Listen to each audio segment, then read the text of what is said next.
Hey, fourth graders. Today we are going to be reading Sparky. Look at it, it's a little sloth.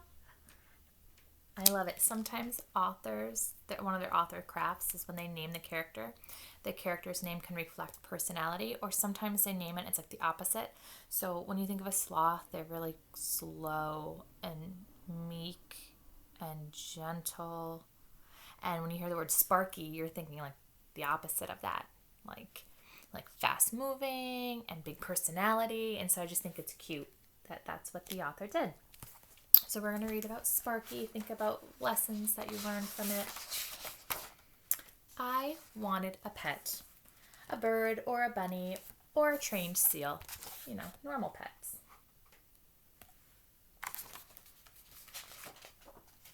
My mother said no to the bird, no to the bunny, no, no, no to the trained seal. I asked her every day for a month until she finally said, "You can have any pet you want as long as it doesn't need to be walked or bathed or fed." I made her promise. Parents need to be careful what they say, right? Then I went to see the school librarian. Mrs. Kinklebaum, who knows everything in the world, pointed me to volume S of the Animal Encyclopedia. This is what I found. Sloth. Sloths have been known to sleep more than 16 hours a day. They sometimes hang upside down in trees, barely moving for long periods of time. They survive by eating leaves and drinking the dew that collects in them. It is said that sloths are the laziest animals in the world.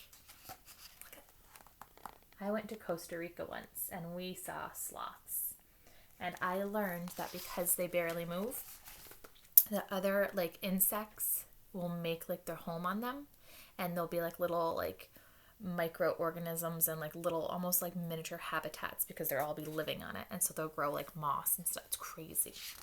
So move and shower so things don't grow on you. My sloth arrived by express mail. He was about the size of a medium-ish dog with a flat nose and a monkey face. That's a great way to explain him.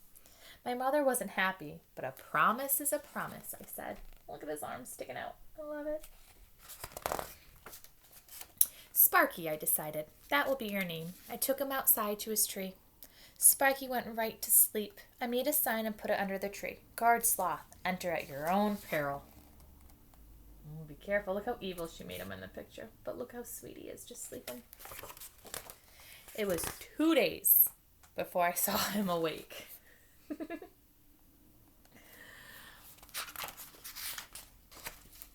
He didn't know a lot of games, so I taught him some. We played King of the Mountain, and I won.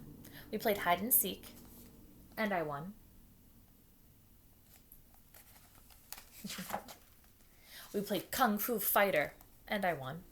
We played Statue, and Sparky was very, very good. That weekend, Mary Potts came over to investigate. Let me show you what Mary Potts is like. This is a picture of her room. Excellent in permission slip compliance. Most likely to chew closed mouth in lunchroom. Best fire drill liner upper. So she's very rule follower, and she's going to do everything she's supposed to do, and she wants you to know it. Look at that face. So she came over to inspect this. Before she even took off her coat, Mary said, "Let me see your new pet." I had some worries, but I took her out to Sparky's tree. It opened its eyes and looked at us. Then he closed them again. I rubbed his belly, but it was too late. We stood there for a while watching him sleep. His fur ruffled gently in the breeze. "I feel sorry for you," Mary said. "My cat can dance on her hind legs, and my parrots know 20 words, including God and ice cream." "Sparky knows tricks too," I told her, but she didn't believe me. The next day I made a poster and nailed it to the tree outside Mary Potts' house. Trained Sloth Extravaganza. Countless tricks to mystify you, just 7 days away. When authors want to build some kind of little suspense in their story, they put a timeline to something. We have 3 days to do this, or 5 days until the, next sports game, and we need to win it. So building that little bit of suspense by having a time limit. All week we trained in secret. Sometimes Sparky slept through practice and I had to poke him awake.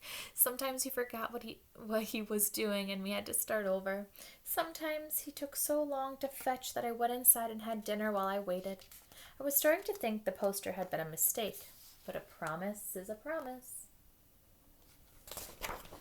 On the day of the trained sloth extravaganza, my mother set up lawn chairs. 3 people came to see Sparky perform.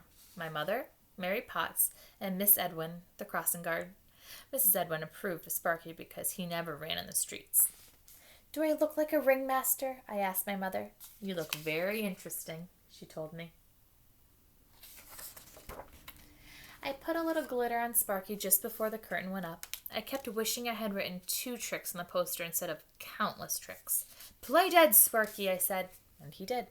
"Roll over," I said, and he didn't. "Speak," I commanded. We all waited and waited. "Speak?" I said. Sparky looked at me. The only thing you could hear was the wind in the trees.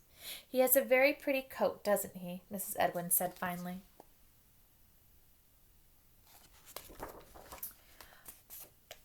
"You can't just invent a brand new pet like that," Mary told me. "A pet no one's ever even had." My mother came out with lemonade and cookies, but everyone said they had to get going. Sparky and I watched them. Then my mother made me put the chairs away.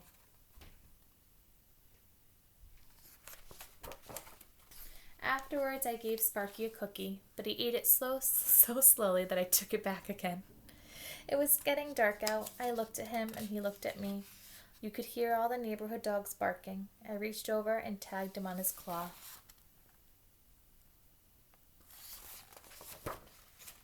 "You're it, Sparky," I said.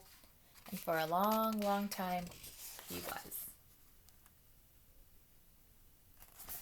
The ideas that can come is that sometimes in life you're going to find like that you can have something out of the ordinary. She's not having an ordinary pet. She has something different. Also, she's very determined to have a pet. She went and did research on it and to keep him and to show him off, and she loves him for who he is. So those are some like thoughts and messages that could come across into themes. So that's Sparky.